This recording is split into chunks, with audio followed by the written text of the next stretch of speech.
नमस्ते दोस्तों, मेरा नाम अश्विन है और मैं एक शराबी हूँ। अल्कोहलिक्स एनोनिमस और आप सभी सभासद साथियों का मिलने वाला साथ है। अल्कोहलिक्स एनोनिमस रिवाइवल ग्रुप थाने मेरा होम ग्रुप, मेरे मार्गदर्शक और मेरे परिवार का साथ। यही वजह है कि आज मैं शराब के उस जानलेवा जहरीले घोट को ईश्वर की कृपा के तहत one day at A time एक सात्विक जीवन जी रहा हूँ और बहुत अच्छा लगा। आप सभी का रिवाइवल ग्रुप के इस जूम ऑनलाइन साहित्य सभा में बहुत बहुत स्वागत है। आज अगर कोई नया भाई यहाँ पर होगा तो उसका विशेष स्वागत है। मीटिंग के अंत में हम जानना चाहेंगे कि हमारे कोई भी नए भाई है तो उनसे हम परिचित होना चाहेंगे। और मीटिंग के अंत में आपके कोई प्रश्न या आपके अनुभव शॉर्ट में आप शेयर कर सकते हैं। अल्कोहलिक्स एनोनिमस की प्रस्तावना मैं पढ़ने जा रहा हूँ। ए प्रियम्बल। हाँ अल्कोहलिक्स हाँ बिल्कुल नथिंग नहीं है लेकिन खाना खा रहा है, रुक जाओ।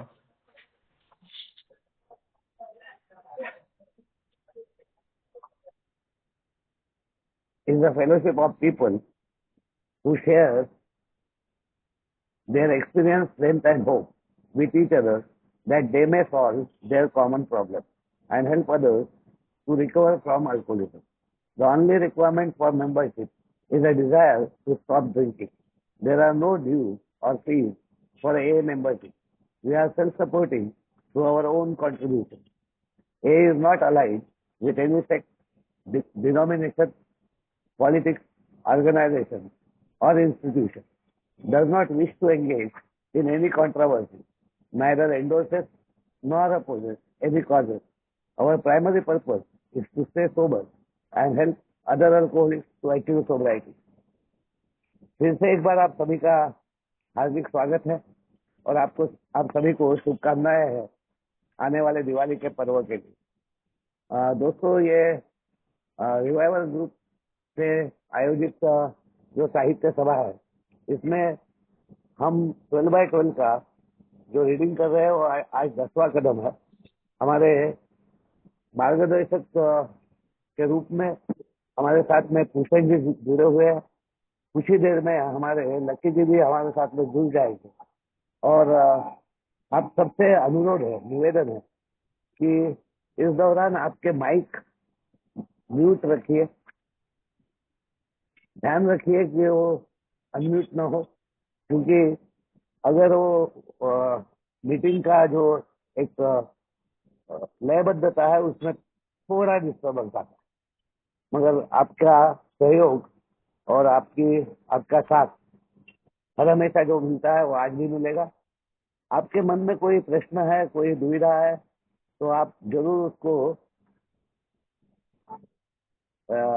अंत में पूछ सकते हैं। तो हम भूषण जी रीडिंग चालू करें। तो सिद्धेश, विल यू रीड और शुड आई स्टार्ट? सिद्धेश, चलिए। Should I read, अश्विन जी? हाँ, यस, श्योर। हेलो दोस्तों, मेरा नाम संतोष है और मैं एक शराबी हूँ। हाय संतोष। आज हम स्टेप 10 की ओर बढ़ रहे हैं। तो स्टेप 10 संतोष, इन पैराग्राफ के बाद में रुक जाना आफ्टर जी जी रीडिंग। हाँ हाँ, और कहीं पे भी रुकना होगा भूषण जी, आप आवाज दे देंगे, मैं रुक जाऊंगा। Sure. Step 10, continue to take personal inventory and when we were wrong promptly admitted it. As we work the first 9 steps, we prepare ourselves to the adventure of new life. But when we approach step 10, we commence to put our A way of living to practical use day by day in fair weather or foul. Then comes the acid test. Can we stay sober, keep in emotional balance, and live to good purpose under all conditions? A continuous look at our assets and liabilities and a real desire to learn and grow by this means are necessities for us. We alcoholics have learned this the hard way. More experienced people, of course, in all times and places have practical unsparing self-survey and criticism. For the wise have always known that no one can make much of his life until self-searching becomes a regular habit, until he is able to admit and accept what he finds, and until he patiently and persistently tries to correct what is wrong. When a drunk has a terrific hangover because he drank heavily yesterday, he cannot live well today. But there is another kind of hangover which we all experience whether we are drinking or not.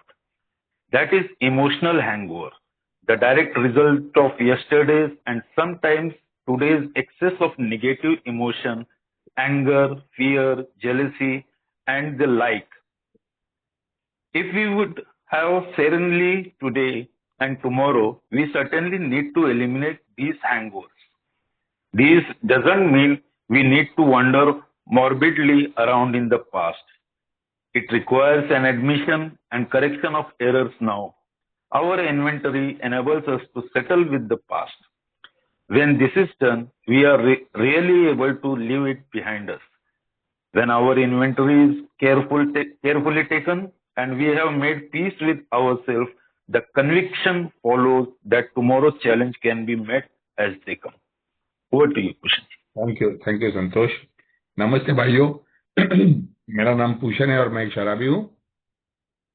भगवान की कृपा और alcoholics anonymous की मदद, आज का दिन शराब के पहले गुड़ से दूर हूँ दोस्तों, और आनंद है।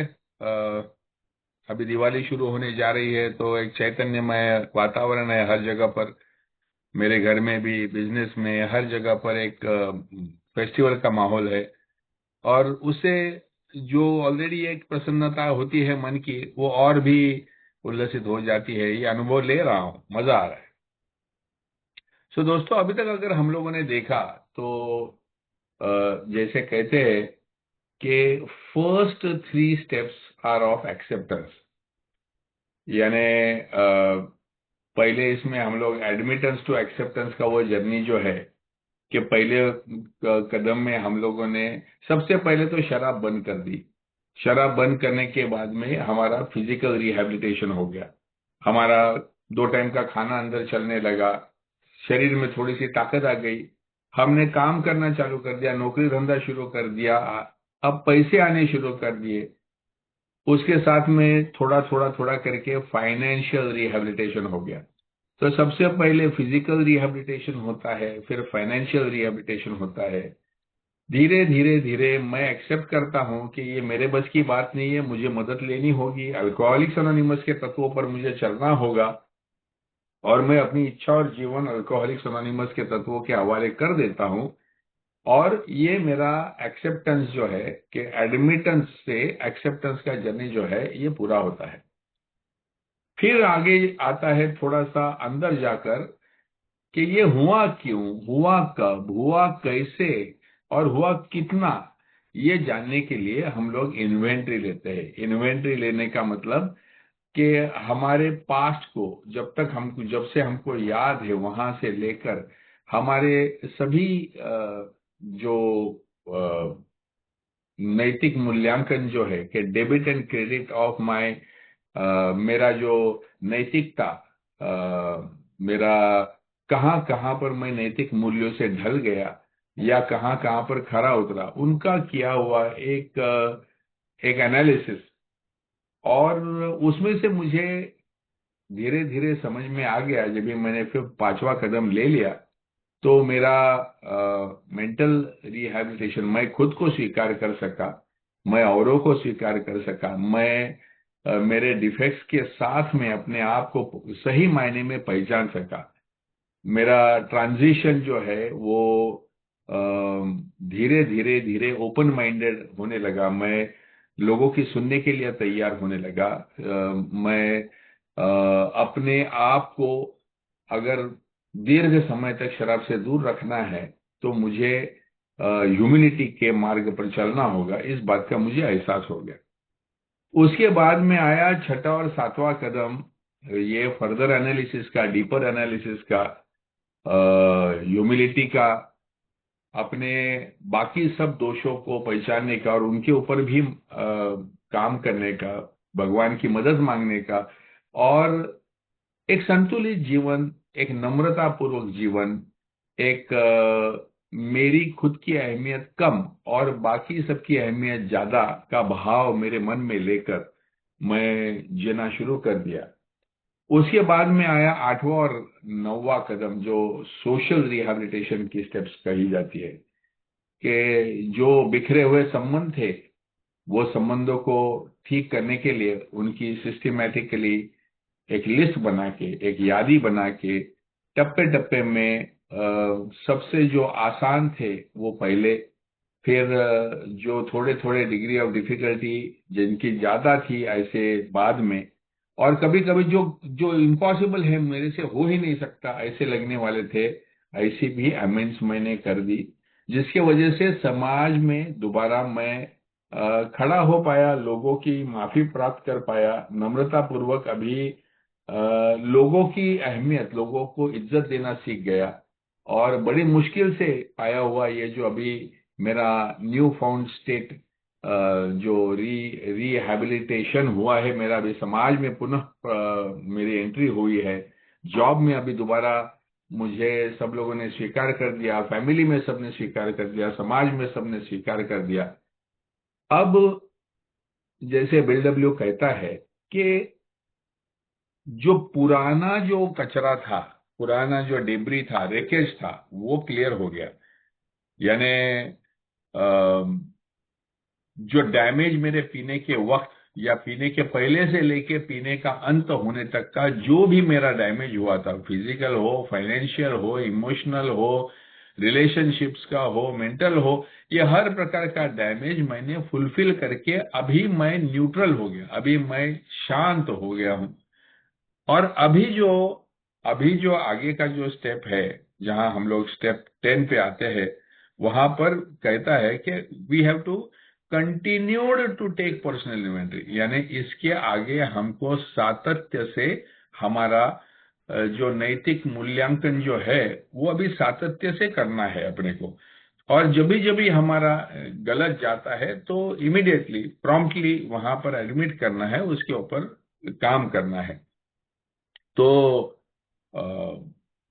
बिल कहता है कि we prepare our sails for the adventure of a new life, क्योंकि अभी पहले पुराने लाइफ से तो मुक्तता हो गई, अब मेरे पास नए स्पिरिचुअल टूल्स है, मेरे पास में एक पॉजिटिव मेंटल एटीट्यूड है, मेरे पास एनर्जी है, मेरे पास ऑप्टिमिज्म है, मैं अभी एक बदला हुआ इम्प्रूव्ड 2.0 काइंड ऑफ पर्सनैलिटी बन चुका हूं। अभी ये जब भी समाज के सामने मैं जाऊंगा, जॉब में जाऊंगा, अलग अलग जगह पे जाऊंगा, और ये नए मेरे प्राप्त हुए जो ज्ञान है, जो अपना आत्मज्ञान है, उसके साथ में जब भी अभी मैं जीना शुरू करूंगा, तो जो आने वाला है that's going to be an adventure. यानी रोजाना स्टेप बाय स्टेप हर एक एए में जो भी मैंने सीखा हुआ है उसका अभी इस्तेमाल करने का समय आ चुका है। तो बिल कहता है a continuous look at our assets and liabilities and a real desire to learn and grow by this means are necessities for us. तो रोजाना मेरे अंदर जो भी उथल पुथल होती है, और मैं जब भी पुराने तौर तरीके से जीना चालू कर देता हूं, और कभी कभी इंस्टिंक्टिवली, इंपल्सिवली मेरे अंदर से जब भी कुछ निगेटिविटी बाहर आ जाती है, तो मुझे वो डेली बेसिस पे, क्योंकि मुझे याद है कि शराब पीने के दौर में लंबे पीरियड में मैंने जितना कुछ ना तहस नहस करके रखा था, उसको ठीक करने में भी बहुत समय लगा था। अब मैं बर्डन नहीं रखना चाहता हूं, अब मैं मेरे कंधे पे वो बुराई का बोझ रखना ही नहीं चाहता हूं। अगर मेरे हाथ से कुछ भी गड़बड़ हो जाती है तो मुझे आज के आज ही उसको सेटल करना है, मुझे कंटिन्यूअस बेसिस पे अपने आप का सुधार अभी करना है।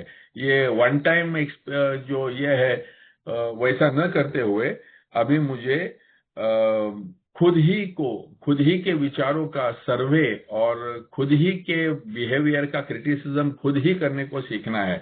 अभी ये जो हम लोग बार बार कहते हैं कि कर्ता भाव से साक्षी भाव में आने का जो काम है, ये हम लोगों ने अभी तक पहले 9 कदमों में हमने वो देख लिया है।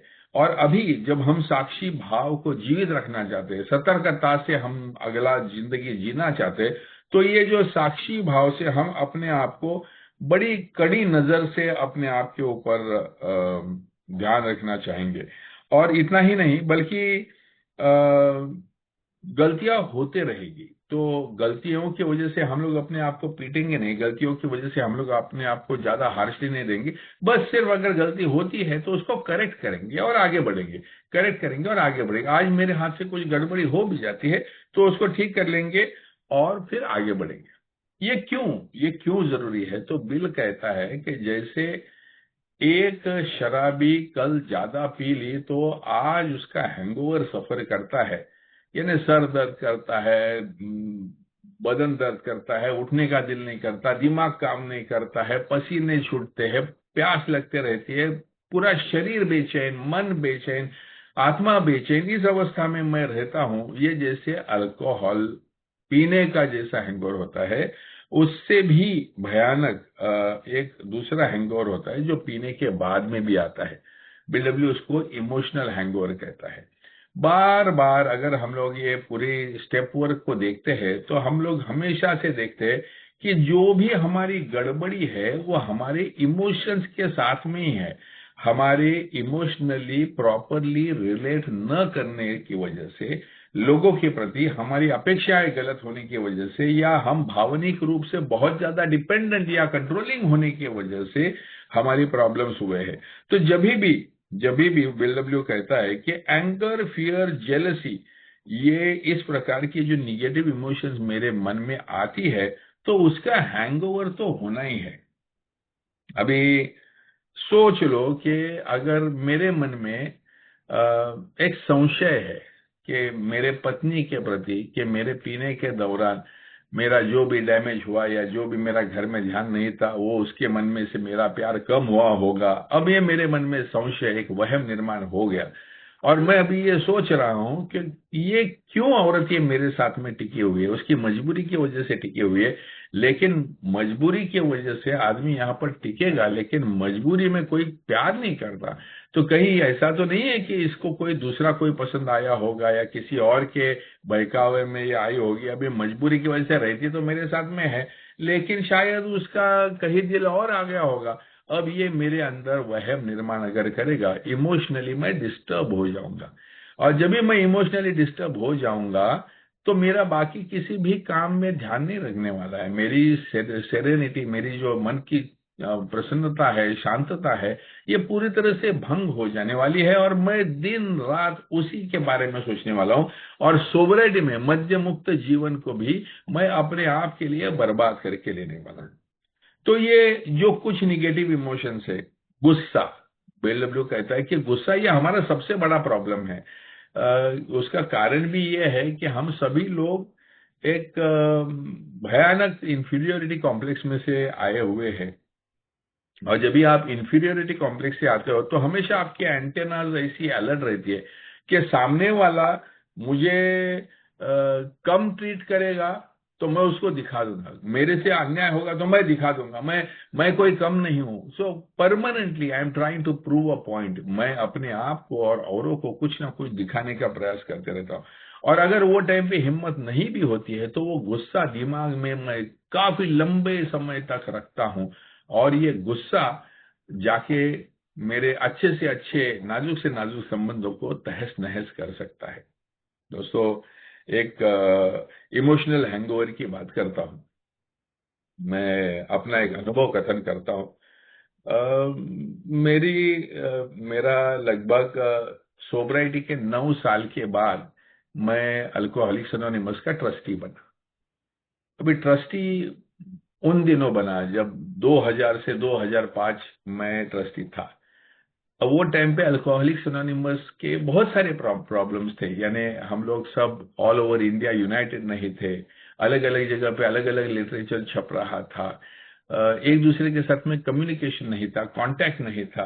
तो बहुत सारा समय अल्कोहलिक्स एनोनिमस को ये एकजुट एक साथ लाने में देना पड़ा। तो लगभग ऑलमोस्ट 5 साल, यानी सोब्राइटी के 90वें साल से लेके सोब्राइटी के 14वें साल तक का जो पीरियड था, वो मेरा ऐसा था कि मेरा खुद का बिजनेस होते हुए भी मैं हाफ डे मेरे धंधे को देता था और बचा हुआ समय मैं अल्कोहलिक्स एनोनिमस को देता था। कहीं ना कहीं, किधर ना किधर तो ए के मीटिंग में जाने का, ग्रुप में जाने का, इंटर ग्रुप में जाने का, नए नए जगह जहां ए की शुरुआत हो रही वहां पर ट्रैवल करने का, बहुत सारा घूमे, ऑल ओवर इंडिया बहुत सारा घूमना पड़ा, बहुत सारी चीजें करनी पड़ेगी। लेकिन ये सब चीज में हुआ यूं कि मैं प्रोग्रेसिवली मेरा बिजनेस ज्यादा से ज्यादा डेलीगेट करने लगा। अब वो टाइम पे मेरा साला था और भी कुछ मेरे साथ में लोग थे जो काफी समय से मेरे साथ काम कर रहे थे, उनके ऊपर मेरी निर्भरता ज्यादा से ज्यादा बढ़ने लगी। अब जब 5 साल का टर्म मेरा जब भी पूरा होके मैं वापस आया, तब तक शायद वो लोगों को ऐसे लगने लगा था कि यार ये तो रहता ही नहीं है, धंधा तो हम ही इसके लिए चलाते हैं, हम ही मेहनत करते हैं, और ये तो घूमते रहता है, ये के नाम पे यहाँ वहां घूमते रहता है।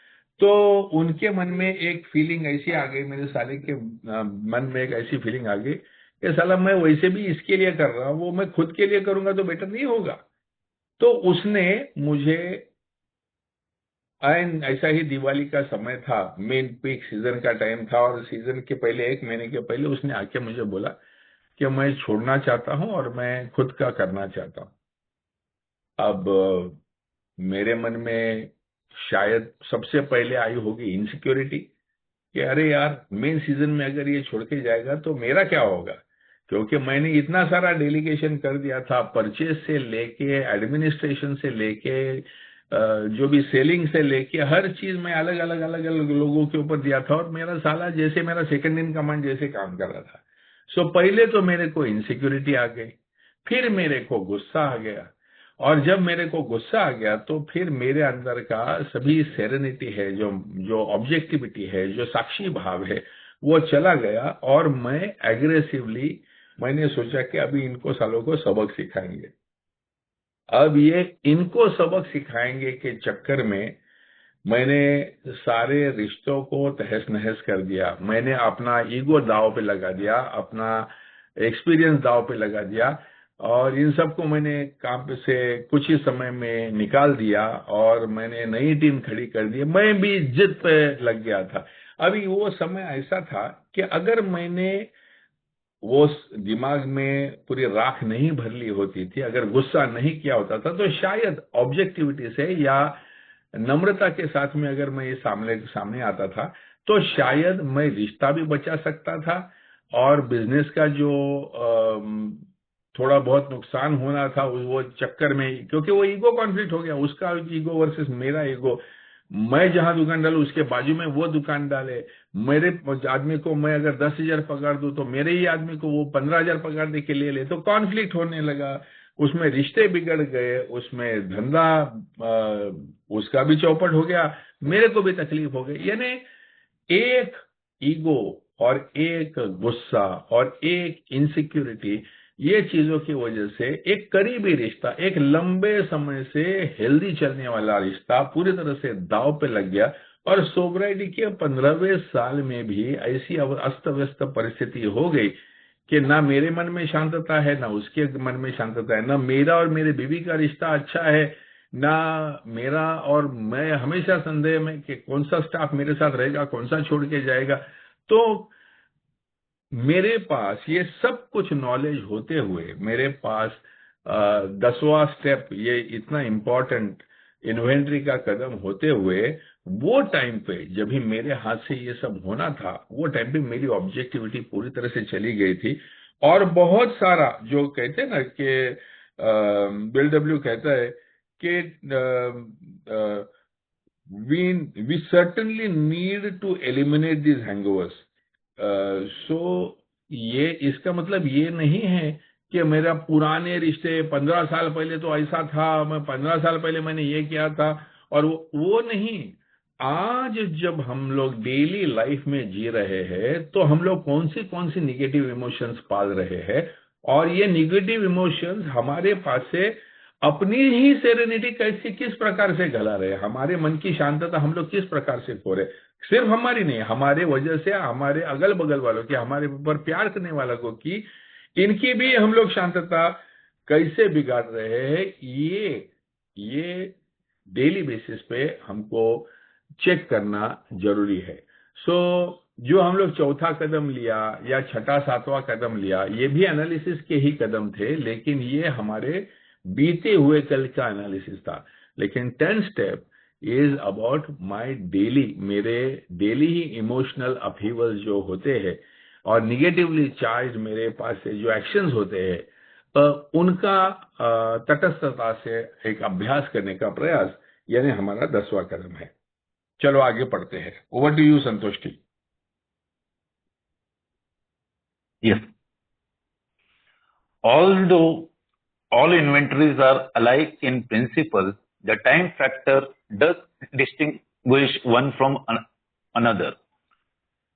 There is the spot check inventory, taken at any time of the day.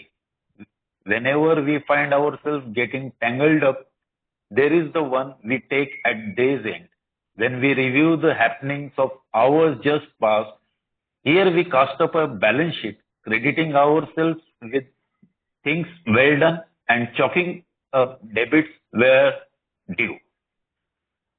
Then there are those occasions when alone or in company of our sponsor or spiritual advisor, we make a careful review of our progress since the last set. Many aid goes in for annual or semi-annual house cleaning. Many of us like the experience of an occasional retreat from the outside world where we can quiet down for an undisturbed day or so of self-overall and meditation. बस यहीं रुकते Aren't हैं, we? हाँ, 2 minute यहीं रुकते हैं, क्योंकि यहाँ पर बिल डब्ल्यू एक ही पैराग्राफ में अलग अलग टाइप की इन्वेंट्री का जिक्र कर रहा है। तो सबसे पहले बात करते हैं spot check inventory. Spot check inventory वो होती है कि जब भी हम लोग किसी भी तरीके से इमोशनली डिस्टर्ब हो जाते हैं, तो सबसे पहले हमको पता चलता है। कल मैं नासिक में था और मेरा नासिक का एक शॉप है, वहां पर कुछ रिनोवेशन का काम चल रहा था, और वो जो मिस्त्री लोग, जो कारपेंटर लोग, जो आके जिन्होंने काम करना था, अभी दिवाली चालू हो गया आज से, लेकिन कल तक जो बताया हुआ काम था वो आधा अधूरा था, और वो सिर्फ मेरे को बोला था ये इतना हुआ है, पैसा भेजो। मैंने पूरा पैसा देने के बावजूद भी काम अटका हुआ है, क्योंकि उसने 4 जगह पे अलग काम लेके रखा हुआ है, और वो मेरा काम अभी टाइम पे पूरा नहीं कर पा रहा है। अब ये जब भी देखा, और मेरा जो वहां का नासिक का जो हमारा जो स्टोर मैनेजर है, वो भी ये जब भी निकाल के ये काम निकाल नहीं पाया, तो मेरा गुस्सा था एक्चुअली वो मिस्त्री के ऊपर। लेकिन वो मेरे अंदर जो फीलिंग था कि साला इतना पैसा खर्चा करके दिवाली के पहले मेरा जो स्टोर रेडी होना चाहिए, ये फीलिंग था मेरे मन में, और मैं बड़ी उम्मीद के साथ में गया था कि अभी मेरे को सब कुछ अच्छा रेडीमेड देखने को मिलेगा। लेकिन जब भी मेरी डिसअपॉइंटमेंट हुई, तो फट से मैंने वो जो मेरा जो डिसअपॉइंटमेंट या गुस्सा था, जो एक इरिटेबिलिटी थी मेरे दिमाग में, वो देख के वो मैंने मेरे मैनेजर पे उतारना चालू कर दिया कि तूने कैसे ध्यान नहीं दिया, तेरा कैसा जिम्मेदारी था ये देखने का वगैरह। और ये मैंने 1-2 लाइन बोली और उसका मुंह एकदम छोटा सा हो गया। वो बोला मैं कब से इसका जान खा रहा हूं, लेकिन ये आता ही नहीं, अभी मैं क्या करूं। And then it suddenly struck me कि मैं डिस्टर्ब्ड हूं, मेरे दिमाग में प्रॉब्लम, मेरी अपेक्षा भंग हुआ है, और ये मैं अभी किसी और चीज का गुस्सा किसी और के ऊपर मैं उतारने वाला हूं। मैं इमीडिएटली रुक गया। मैंने उसको जरा मजाक मस्ती में उसको कन्वर्ट कर दिया। मैंने बोला अभी देख, जो हुआ है वो तो हुआ है, तो उसमें से जो हम लोग कर सकते हैं वो करने का कोशिश करते हैं। चल तू बता मेरे को, हम लोग इसमें से क्या कैसा रास्ता निकालेंगे।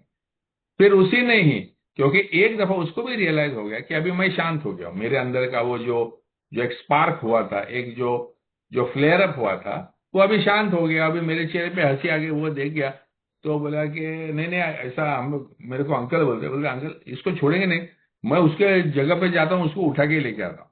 फिर 2 जने गए, वो मिस्त्री को उठा के लाए, अरे माफ करो ऐसा हुआ वैसा हुआ। फाइनली उसको भी बोला उसकी भी दिवाली है, वो भी ज्यादा काम लेके बैठा है क्योंकि वो भी कमाना चाहता है, मैं भी बढ़िया बनाना चाहता हूँ क्योंकि मेरी मेरी भी दिवाली है, मैं भी अच्छा कमाना चाहता हूँ। मेरा मैनेजर भी अच्छा दिखाना चाहता है क्योंकि उसकी भी दिवाली है, वो भी चाहता है कि अच्छा बिजनेस हो, अच्छा उसको कमीशन मिले। हर एक की उम्मीद, हर एक की अपेक्षा, हर एक का स्वार्थ यहाँ पर जुड़ा हुआ है। लेकिन जब ये एक दूसरे का स्वार्थ एक दूसरे के साथ में क्लैश होता है, वो टाइम पे इनसिक्योरिटी, कभी फियर, कभी फायर, कभी एंगर, ये सब जनरेट होते हैं। लेकिन अभी अपने को इतनी साक्षी भाव इतना प्राप्त हुआ है कि जब भी बल्ब बल्ब गया भी तो इमीडिएटली अपने को समझ में आता है कि मेरा बल्ब जा रहा है। तो ये जो इमीडिएटली सिचुएशन एनालिसिस करके हम लोग तभी का तभी जो ये करते हैं कि यार मैं क्या कर रहा हूं, मैं क्या कर रहा हूं, मैं क्यों बोल रहा हूं इस, और बोल के कुछ फायदा है क्या? मतलब he is also trying his best, everybody is doing their own best, और सिर्फ मेरी अपेक्षा नहीं हुई इसके लिए मैं अभी तमाशा करके क्या पाने वाला हूं? This is called as the spot inventory, यानी सिचुएशन बेस्ड। जब भी मेरा बिहेवियर गलत जाता है या मेरी भावना गलत जाती है या मेरे मन में निगेटिव इमोशंस निर्माण हो जाती है और मेरे मुंह में से कुछ गलत चीज निकल जाती है, उसी टाइम पे अपने आप को रोक पाना, एक स्पॉट इन्वेंट्री लेना, एग्जैक्टली क्या गलत है, लोगों का रोल क्या है और मेरा रोल क्या है, वो समझना और उसको रोक लेना, that is called as the spot inventory. फिर दूसरा जो इन्वेंट्री ये है वो हम दिन के अंत में करते हैं। यानी नॉर्मली जो 10वां कदम जो बोला जाता है वो रात को सोने से पहले सब कुछ खाना वाना खा के अभी मैं सोने जा रहा हूँ, मोबाइल वोबाइल बंद करके मैं अपने बेड पे बैठता हूँ और नीचे सीट के नीचे पिलो ले लेता हूँ ताकि ऑटोमेटिकली मैं मांडी डाल के बैठ सकता हूँ, पलेटी मार के बैठ सकता हूँ और मेरी पीठ सीधा हो जाती है। और फिर आंख बंद करके शांतता से मैं मेरा पूरा दिन, आज का सुबह उठा तब से लेके अभी तक का मेरा दिन कैसे गया, द थिंग्स दैट हैपेंड, जो चीजें मैंने की, जो मैंने अच्छी की, जो मैंने बुरी की, जो अच्छे मुझे अनुभव आए, जो मेरे मन के हिसाब से नहीं आए, ये सभी को एक चलचित्र के जैसा मैं मेरे आंखों के सामने से जाता हूं।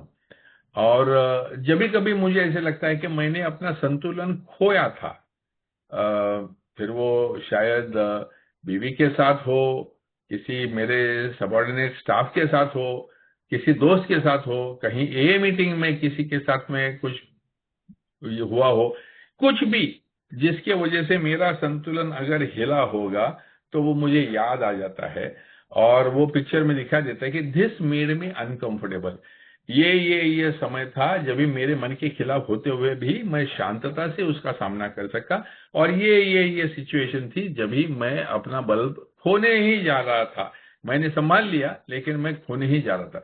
अब ये खाली जब ये अवलोकन जो हम लोग एंड ऑफ द डे जो करते हैं, तो अगर मेरे हाथ से दिन भर में गलतियां हुए भी है तो वी प्रॉम्प्टली एडमिट करते हैं और अगले ही दिन उसका हम लोग अमेंड्स भी कर देते हैं। कि अगर एक उदाहरण बताता हूं कि मेरा मेरा एक कंपनी है, मेरे कंपनी में एक अकाउंटेंट है और उसको मैंने कुछ टास्क बोल के रखे थे। अभी दिवाली का माहौल है, सभी लोगों के घर में एक मतलब काम की तरफ थोड़ा सा ध्यान थोड़ा सा लोगों का कम होता है और बाहर की ये होती है, तो वो एक बड़ा काम उसके हाथ से करना रह गया। अभी जो कि उसका ड्यूटी था और उसके वजह से कोई तीसरे व्यक्ति को तकलीफ हो गई क्योंकि पेमेंट्स जानी थी और वो पेमेंट्स वहां पर पहुंची नहीं, उसकी वजह से वो दूसरे तीसरे व्यक्ति ने परेशान होकर मुझे फोन किया कि मुझे अभी तक मिला नहीं, इतने दिन हो गया, ये हो गया। और मैंने इसको पूछा पापा क्या हो गया, तो मेरे को बोलता है नहीं नहीं मैं करने ही वाला था, अब मेरे को मालूम है कि ये भूल गया है, लेकिन अभी वो कवर अप करने का कोशिश कर रहा है और वो बोल रहा है कि मुझे मालूम था, मैंने जानबूझ के डिले किया। तो मैं फट से उसको एक जवाब दिया कि जो तेरे को बोला हुआ है और जॉब करने को बोला है वो करना, खुद की अकल क्यों लगा रहा है वहां पर। वो मैंने उधर बोल तो दिया, लेकिन मुझे एक बात का इमीडिएट एहसास हुआ कि अगर मैं ये बोलूंगा तो कल ये दिमाग लगाना ही बंद कर देगा।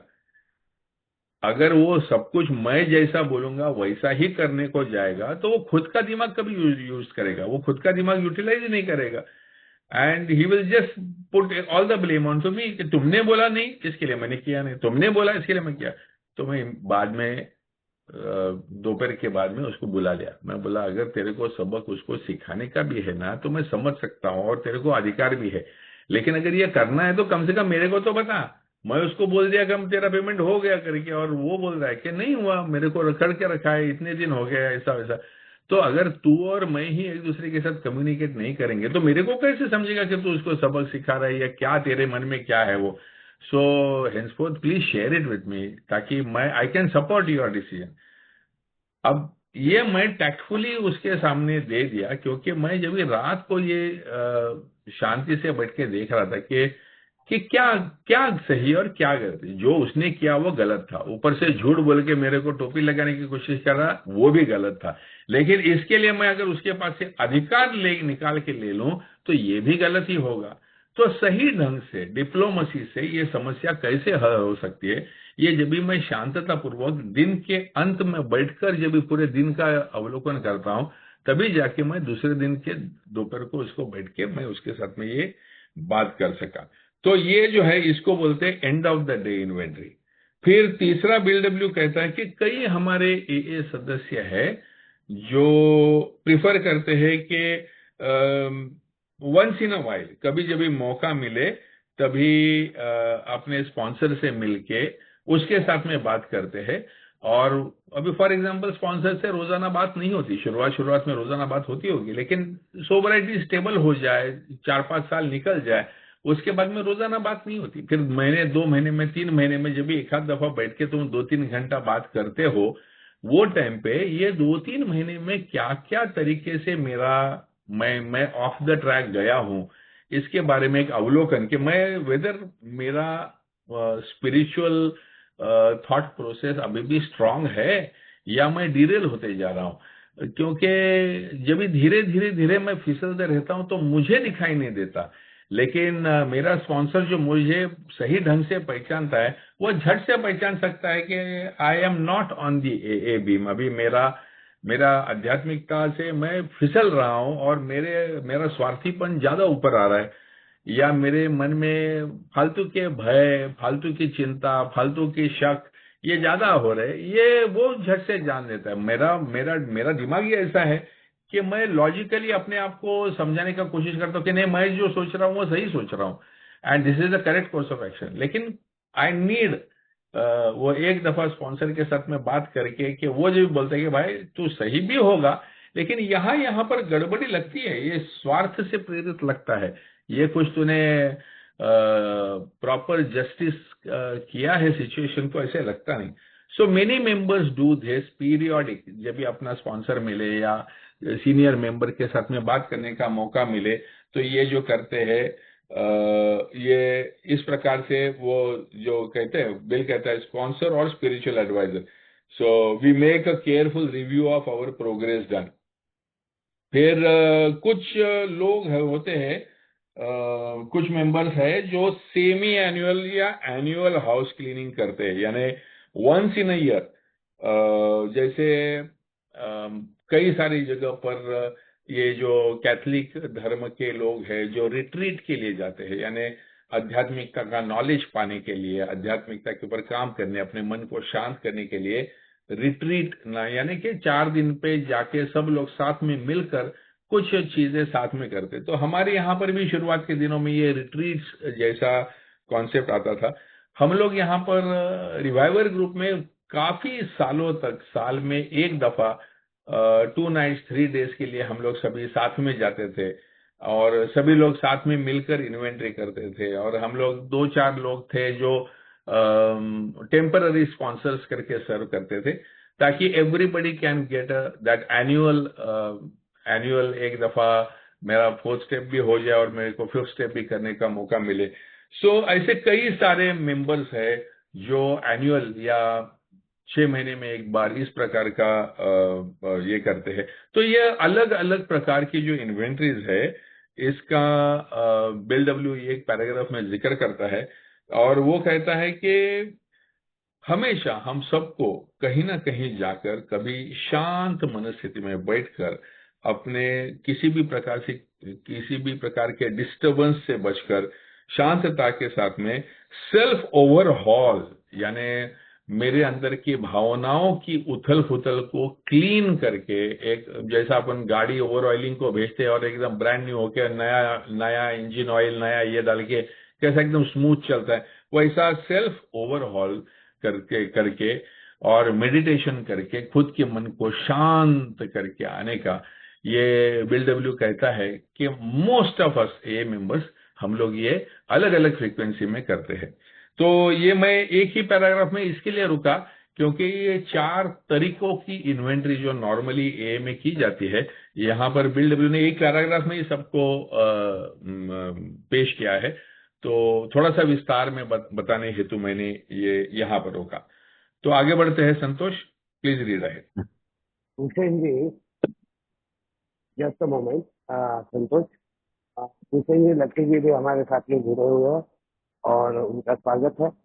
और दूसरी बात आप सबके लिए कि 7 ट्रेडिशन का एक मैसेज मैं थोड़ी देर में चैट बॉक्स में डालूंगा, और हमारे सेल्फ सपोर्ट का 7 ट्रेडिशन का हमारे जूम पे भी वो आएगा। जो भी ए सभासद वॉलंटरी कॉन्ट्रीब्यूशन कर दे सकता है या करने की इच्छा रख, वही सिर्फ कॉन्ट्रीब्यूट करें उसमें, और हम आगे बढ़ते हैं। जी संतोष। Oh, welcome Lucky Paji and all the brothers who joined little late. Aren't these principal joy killers as well as time consumers? Must they spend most of their waking hours drearily rehashing their sins of omission or commission? Well, hardly. The emphasis on inventory is heavy only because a great many of us have never really acquired the habit of accurate self-appraisal. Only this healthy practice has become grooved. It will be so interesting and profitable that the time it takes won't be missed. For these minutes and sometimes hours spent in self-examination are bound to make all the other hours of our day better and happier. And at length, our inventory becomes a regular part of everyday living rather than something unusual or set apart. Before we ask what a spot check inventory is, let's look at the kind of setting in which such an inventory can do this work. It is spiritual axiom that every time we are disturbed, no matter what the cause, there is something wrong with us. If somebody hurts us and we are sore, we are in wrong also. But are there no exceptions to this rule? What about justifiable anger? If somebody cheats us, aren't we entitled to be mad? Can't we be properly angry with self-righteous folk? For us of A, these are dangerous exceptions. We have found that this justified anger ought to be left to those better qualified to handle it. Take the next one also. Few people have been more victimized by resentment than have we alcoholics. It mattered little whether our resentments were justified or not. A burst of temper could spoil a day, and a well-nursed grudge could make us miserably ineffective. Nor were we ever skillful in separating justified from unjustified anger. As we saw it, our wrath was always justified. Anger that occasionally luxury of more balanced people could keep us an emotional jag indefinitely. These emotional dry benders often led straight to the bottle, Other kind of disturbance, jealousy, envy, self-pity or hurt pride did the same thing. नमस्ते दोस्तों, मेरा नाम lucky, मैं एक शराबी हूँ। हाल की सुबह अल्कोहलिक्स अनोनिमस का मार्गदर्शन, आज के दिन शराब के पहले घूंट से दूर हूँ। मैं रिवाइवर ग्रुप का मेंबर हूँ, स्पॉन्सर लिया हुआ है। ए के तत्वों पे आधारित जीवन जीने की कोशिश कर रहा हूँ और उसकी रजा में मजे से कट रही है। दोस्तों क्षमा चाहूंगा, देरी हो गई मुझे कनेक्ट करने में, लेकिन जितना भी मैंने भूषण को सुना तो भूषण ने जो पैराग्राफ के 3 प्रमुख इन्वेंट्रीज जो बताई हैं, स्पॉट चेक, डे एंड और ओकेशनल, इसके बाद में अगले पैरा में बिल थोड़ा सा इसका जस्टिफिकेशन देता है। आरएंड this practice is joy killer, क्या बोलता है कि क्या ये अभ्यास जीवन की खुशी को खत्म कर देते हैं? क्या हमें अपना हर दिन केवल गलतियां गिनते हुए बिताना चाहिए? बिल्कुल नहीं, क्योंकि ये पढ़ के एक नए व्यक्ति को ऐसा लगेगा कि भैया क्या सारा दिन मैंने इतना ही अलर्ट रहना चाहिए क्या? आगे कहता है कि ये आत्मनिरीक्षण केवल इसलिए महत्वपूर्ण है क्योंकि हम में से अधिकांश ने कभी भी ईमानदारी से आत्म मूल्यांकन की आदत ही नहीं डाली। हम खुद को ही जस्टिफाई करते रहे। जब यह अभ्यास हमारी दिनचर्या का हिस्सा बन जाता है तो हमें उबाऊ नहीं लगता, बल्कि दिलचस्प और लाभकारी लगता है। इन कुछ मिनटों की आत्म जांच पूरे दिन को अधिक शांत और आनंदमय बना देती है। धीरे धीरे यह अभ्यास हमारे जीवन का स्वाभाविक हिस्सा बन जाता है और कोई असामान्य कार्य नहीं लगता है। मैं यहाँ पे अपना एक छोटा सा अनुभव बताऊंगा। मेरा इनिशियल स्पॉन्सर, उसके साथ में मैं जैसे जैसे आगे चल रहा था, उसने लगभग दूसरी तीसरी मुलाकात में ही मेरे को डेली इन्वेंट्री का कॉन्सेप्ट समझाया और उसने उसकी भाषा में बोलूं तो मुझसे कहा था, सिंफुल, शेमफुल, बैड।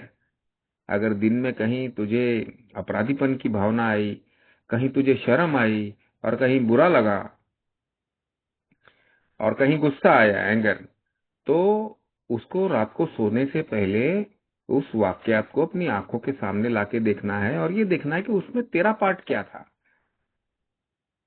अब ये जो उसके बोले हुए वर्ड है, शायद आज से 29 साल पहले की लाइन है, लेकिन जो ए के बीम पे आ जाते हैं और जो चाहने लगते हैं ना इस प्रोग्राम को, वो फिर बातें भूलते नहीं है। तो मैं समझता हूं कि मेरे दिमाग से भी वो बातें नहीं गई और उसकी वजह से चौथा कदम लेने से पहले रोज निगरानी करने लग गया मैं। क्योंकि बिल यहाँ पे अगले पैरा में कहता है कि जब भी हम विचलित होते हैं, कारण चाहे जो भी हो, हमारे भीतर कुछ ना कुछ गलत चल रहा होता है। जरूर, अगर कोई हमें चोट पहुंचाता है और हम दुखी या क्रोधित होते हैं तो इसका अर्थ है कि हमारा आंतरिक संतुलन भी बिगड़ा है। आगे कहता है, क्या जायज गुस्सा भी गलत है? अगर हमें कोई धोखा दे तो क्या हमें क्रोधित होने का अधिकार नहीं? ऐसे में बिल कहता है, एक का अनुभव ये कहता है, हमारे जैसे लोगों के लिए बहुत खतरनाक उपवाद है, क्योंकि जायज गुस्सा भी हमें पुराने आत्म विनाशकारी पैटर्न की ओर ले जा सकता है। बेहतर होगा कि ऐसे गुस्से को उनके लिए छोड़ दें जो उसे संभाल सकते हैं, ईश्वर के लिए। एक जगह बिल ने एंगर पे बहुत सुंदर लाइन लिखी है कि anger is dubious luxury of normal man, for us alcoholics it is poison. गुस्सा एक ऐसा हथियार है सामान्य व्यक्ति के लिए जो रामबाण की तरह काम करता है, लेकिन हमारे जैसे शराबियों के लिए ये जहर है। क्योंकि हम सब जानते हैं कि शुरुआत छोटी सी क्यों ना हो, लेकिन वो मेरा रवैया ऐसा है, मेरा चरित्र ऐसा है, मेरा दृष्टिकोण ऐसा है कि मैं उसको बढ़ाते बढ़ाते बढ़ाते एक विनाशकारी स्वरूप, एक तांडव, उसमें सारे टेंट्रम्स जो मैंने सीखे हैं, सब कुछ करके अपनी तरफ ध्यान आकर्षित पूरी तरह करने की बात करता हूं। तो इसके लिए यहाँ पे कहता है कि भाई गुस्सा तो ठीक है, लेकिन जायज गुस्सा भी ठीक नहीं है। गुस्सा ठीक नहीं है, जायज गुस्सा भी ठीक नहीं है। और जैसे जैसे हम इसमें आगे बढ़ते जाते हैं तो अगले पैरा में ये लिखता है वो कि भाई अब जो पूषण शेयर कर रहा था उससे मतलब ये हमारे सारे सामान्य अनुभव हैं दोस्तों, कि बहुत कम लोग ऐसे होंगे जो द्वेष और गुस्से से उतने पीड़ित हुए हों जितने हम शराबी रहे हैं। यह मायने नहीं रखता कि हमारा गुस्सा सही था या गलत, उसका परिणाम हमेशा हमारे लिए विनाशकारी रहा है। मेरे पार्टनर के साथ में 1995 में ए में आने से पहले छोटी सी बात पे झगड़ा हो गया। उसने मेरी शराब का विरोध किया और वो विरोध पे मैंने जो गुस्सा दिखाया, वो गुस्सा इतना बढ़ गया कि अगले दिन मैं अपनी पार्टनरशिप छोड़ के आ गया। पैसा भी नहीं, हिसाब भी नहीं, कुछ नहीं, जो तेरे को देने का है दे देना, ऐसी जैसी 10 कंपनियां खड़ी करूंगा। क्षणिक गुस्से में मैं पिछले 5 साल की मेहनत भूल गया था। आप देखें तो हमारे जहां जहां रिश्ते खराब हुए हैं, अपनी पत्नी के साथ, अपने दोस्तों के साथ, कहीं पे भी बात छोटी सी होती है, लेकिन धीरे धीरे बढ़ते बढ़ते बढ़ते बढ़ते बस वो ऐसा स्वरूप धारण कर लेती है जो स्वरूप गुस्सा करने से पहले सोचा ही नहीं था। यानी कि हमारी जो भावनिक अस्त व्यस्त है ना, बिल कहता है इमोशनल जैग, तो वो असंतुलन हमारी हमारी क्षमता नहीं है गुस्से को संभालने की। सामान्य व्यक्ति संभाल लेते हैं, लेकिन हमारी क्षमता नहीं, क्योंकि हमको और की बीमारी है ना। हमें यह विवेक ही नहीं था कि जायज और नाजायज गुस्से में फर्क कर सके, क्योंकि हमारे लिए तो हर गुस्सा ही जायज था। भाई गुस्सा आ गया तो जायज है ना। ऐसा गुस्सा हमारे भीतर सूखे नशे, मतलब ड्राई ड्रंक, ड्राई वेंडर जैसा होता है, जिसमें हम बिना शराब पिए भी भावनिक रूप से असंतुलित हो जाते हैं। और अक्सर यही भावनाएं, ईर्ष्या, जलन, आत्मदया या अहंकार हमें फिर से नशे की ओर ले जाती है।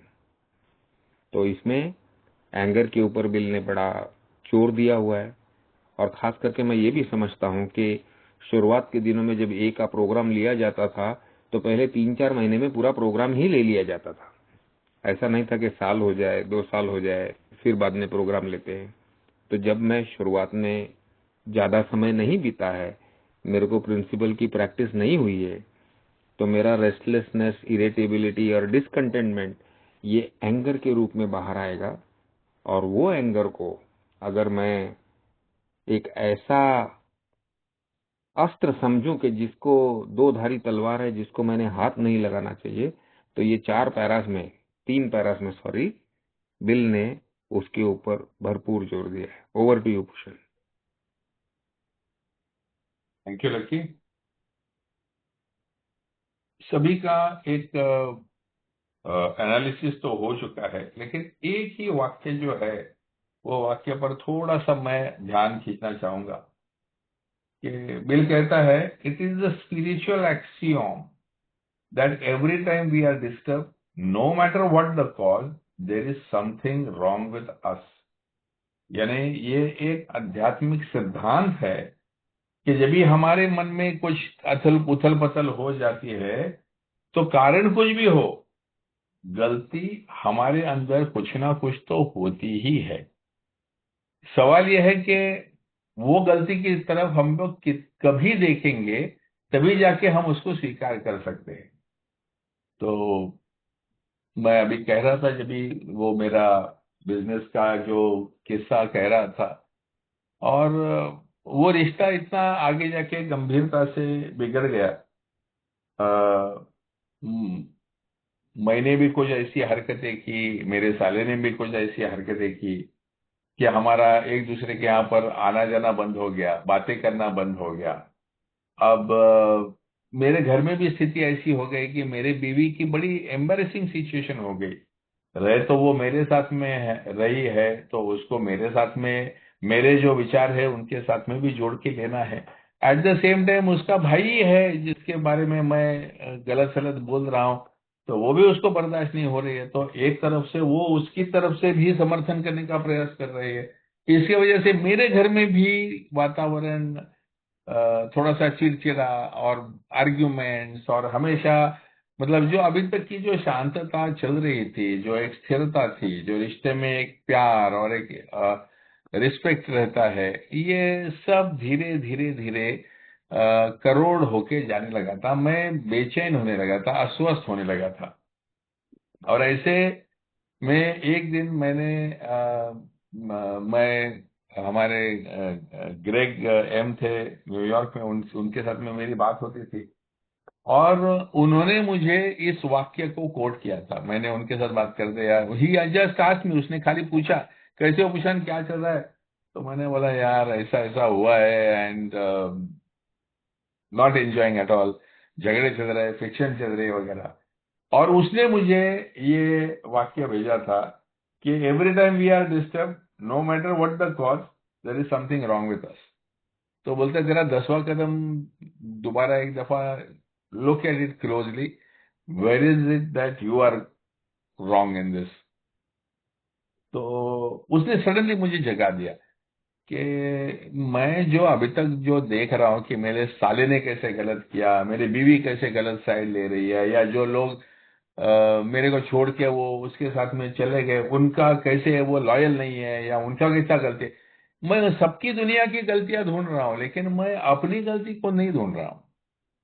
और सडनली उसने मुझे जगा दिया कि there is something wrong with us. तो मैं सोचने लगा कि मेरा क्या क्या गलत हो सकता है। तो सबसे पहले यानी मैंने जो निर्णय लिया था ये अल्कोहलिक्स एनोनिमस के ट्रस्टीशिप का और ये सब जो घूमने का, और मैंने जो डेलीगेट किया था वो टाइम पे मैंने शायद सफिशिएंटली अथॉरिटी नहीं दी और खाली रिस्पॉन्सिबिलिटी लोगों के बीच में डाली, या उनको एडिक्वेटली मैंने कॉम्पेंसेट नहीं किया, या मैंने उनको जो रोल दिया उसको प्रॉपरली अप्रिशिएट नहीं किया, जिसके वजह से वो लोगों को ऐसे लगने लगा कि मैं गधा मजूरी कर रहा हूं और कमाई कोई और खा रहा है और गधा मजूरी हम कर रहे हैं। तो इसका मतलब सबसे पहले तो मैं उनकी वेवलेंथ पे नहीं था, इतनी अनबन बन रही है ये मुझे समझ में भी नहीं आ रही थी। तो मैं हैंड्स ऑन नहीं था, ये मेरा प्रॉब्लम था। दूसरा चीज, I did not trust them, मैंने उनके ऊपर 100% ट्रस्ट नहीं रखा। और तीसरा चीज, उन्होंने जो कुछ भी 5 साल मेरे को जो सपोर्ट किया उसकी मैंने इज्जत नहीं की। मैं मैं खाली फियर यही एक ट्रिक करके यूज कर रहा था या उनको कंट्रोल करने का माध्यम यूज कर रहा था। और अंत में जब भी सब कुछ मुझे समझ में आया तो छोटा मोटा तड़जोड़ करके या कुछ सेटलमेंट करके मैं इसको हल कर सकता था। उतनी मेरे पास में मैच्योरिटी भी थी, अनुभव भी था, मैं उतना अधिकार भी था, उतनी समर्थता भी थी। लेकिन वो नहीं, मैंने अपने ईगो को अहम समझ के ये लोग मुझे ललकारेंगे तो मैं इनको बर्बाद करूंगा, इस टाइप का मैंने जो ये लिया। ये सभी जो चीजें थी ये मेरी गलतियां थी। अब जो नुकसान होना था वो तो हुआ था, संबंध टूटे थे वो तो टूट ही गए थे। लेकिन जब मैं शांत हो गया तो ये सब चीजों का परेशानी मुझे होना कम हो गया। उसके बाद में मैंने पॉलिसी चेंज कर दी। मैंने बोला मैं फाइट नहीं करूंगा, लोगों को अगर मेरे से पंगा लेना है उनको लेने दो, but I am not going to, my best offence is going to be no defence. मैं कुछ नहीं, मैं प्रोटेक्ट नहीं करूंगा, मैं ज्यादा पगार नहीं बांटूंगा, मैं कुछ नहीं करूंगा, मेरा जैसा चल रहा है मैं अपने काम पे फोकस करूंगा। और अगर संबंध मिला, चांस मिला, तो धीरे धीरे धीरे ये संबंधों को सुधारने का कोशिश करूंगा। ऑफ कोर्स ये जितना आसानी से मैं बोलता हूं उतना आसानी से नहीं होता है और काफी सारा समय भी लगा। बट द पॉइंट इज, मैं अपने आप की तरफ देखने को सीखता हूं ये 10वें कदम के आधार से। मैं अपनी जो अलग अलग प्रकार की जो इन्वेंट्रीज होती है वो अगर टाइमली मेरी इन्वेंट्री होगी तो बड़ा नुकसान होने से बच सकता है। छोटे से नुकसान को ही मैं अपने आप को करेक्ट करके, अलर्ट करके अपने आप को रोक सकता हूं। सो बस यही थोड़ा सा शेयर करना था। एक और 2 पैराग्राफ है जो स्पॉट चेक इन्वेंट्री के बारे में ही है। तो संतोष जी प्लीज आगे पढ़िए।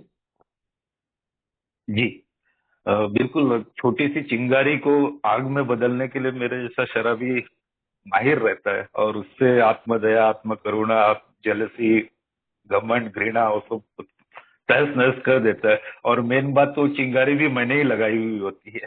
खैर, a spot check inventory taken in the midst of such disturbance can be of very great help in quitting stormy emotions. Today's spot check finds its chief application to situation which arises in each day's march. The consideration of long-standing difficulties had better be postponed when possible. To times deliberately set aside for the purpose, the quick inventory is aimed at our daily ups and downs, especially those where people or events throw us off balance and tempt us to make mistakes. In all these situations, we need self-restraint, honest analysis of what is involved, a willingness to admit when the fault is ours, and an equal willingness to forgive when the fault is elsewhere. We need not be discouraged when we fall into the error of our old ways, for these disciplines are not easy. We shall look for progress, not for perfection. Our first objective will be development of self-restraint. This carries a top priority rating. When we speak or act hastily or rashly, the ability to be fair-minded and tolerant evaporates on the spot.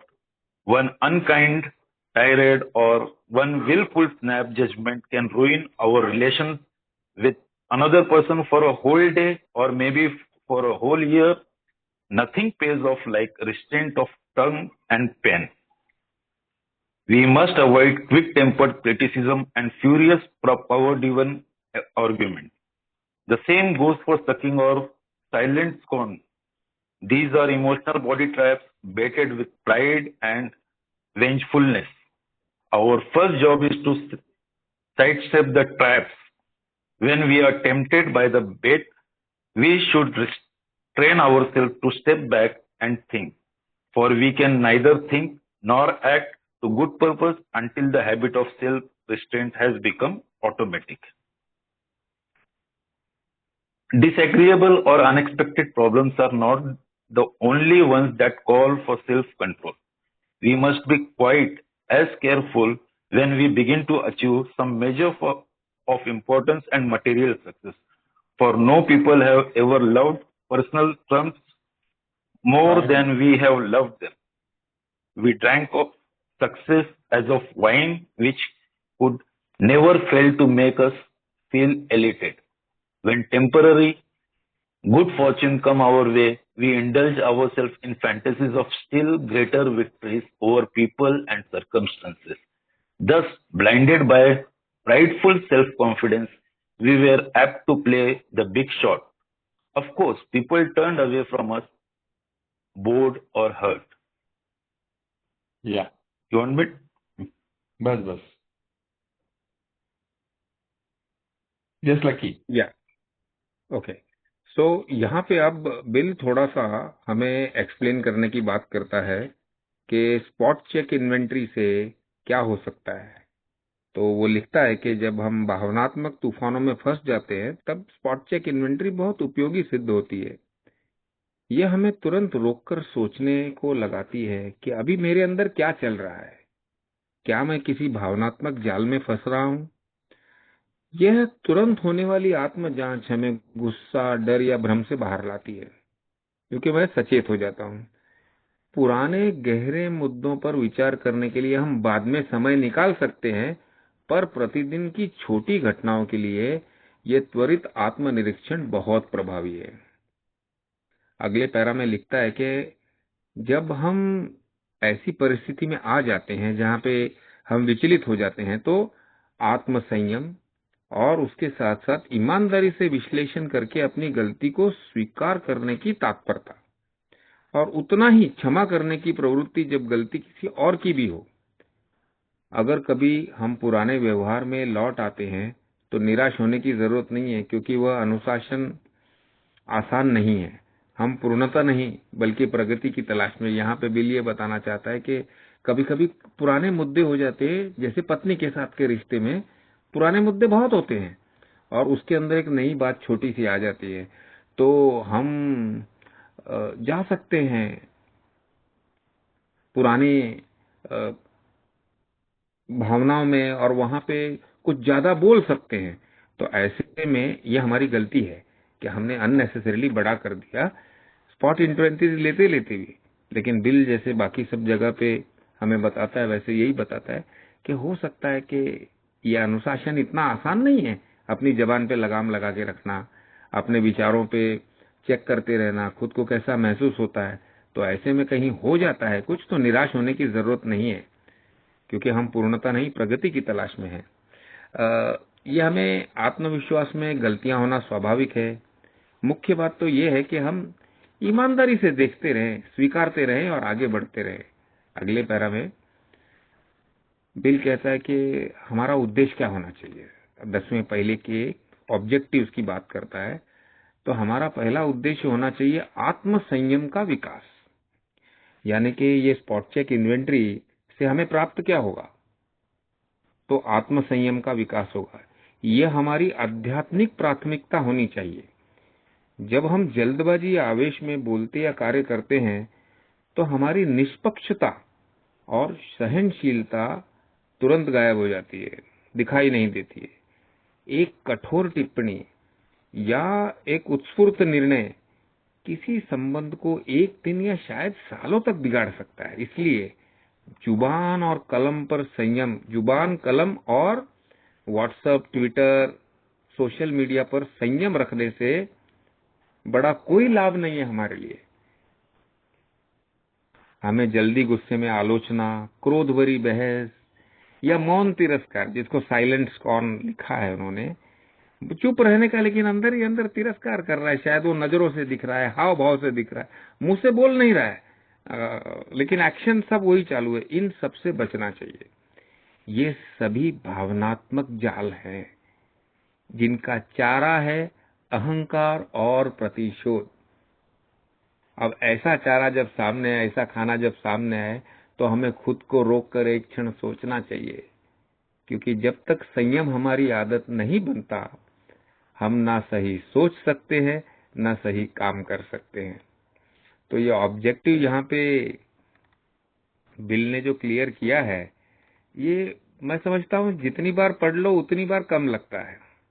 अगले para में ये आत्म संयम की बात को और आगे ले जाता है।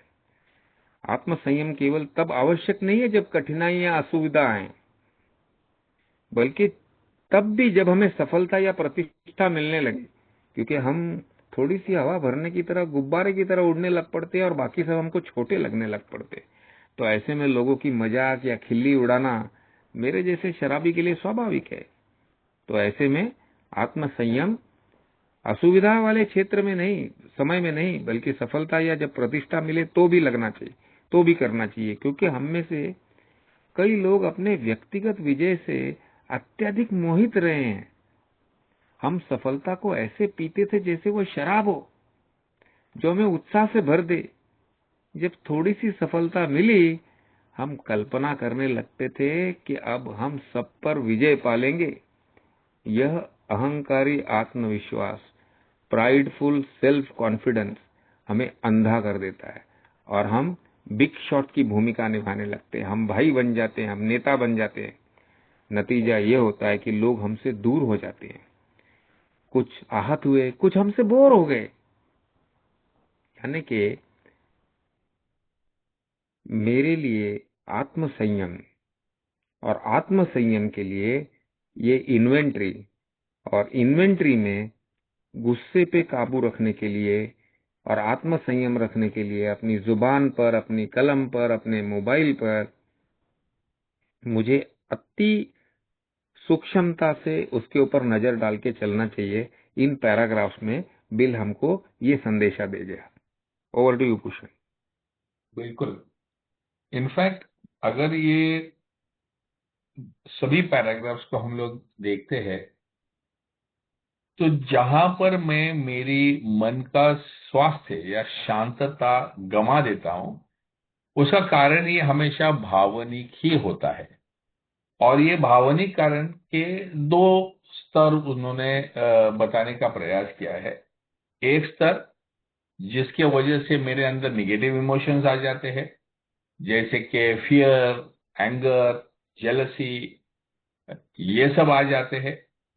कि लोगों ने मुझे जो चाहिए वो नहीं दिया, या लोग मेरे से छीनना चाहते हैं, या लोगों ने मुझे मिसट्रीट किया या इल ट्रीट किया या मेरा अपमान किया, ये सभी जब भी होता है और जो निगेटिव जो इमोशंस मेरे अंदर होते हैं वो मेरा भावनिक स्वास्थ्य घला देते हैं।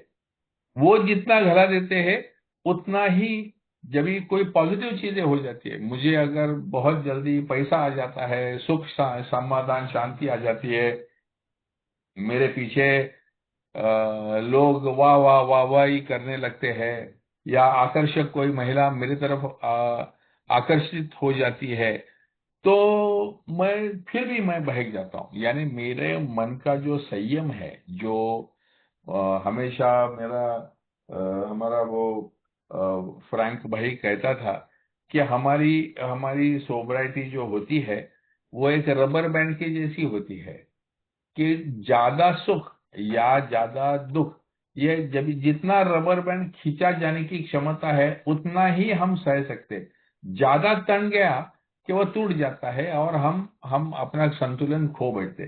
फिर ज्यादा खुशी भी मिल गई तो भी हमको सहन नहीं होती है, ज्यादा सक्सेस भी मिला तो भी हमको सहन नहीं होता है, ज्यादा पॉपुलैरिटी मिली तो भी हमको सहन नहीं होता है, और दूसरी तरफ बुरे अनुभव मिले या अपमान हुए या जो भी हुआ वो भी नहीं सहन होता है।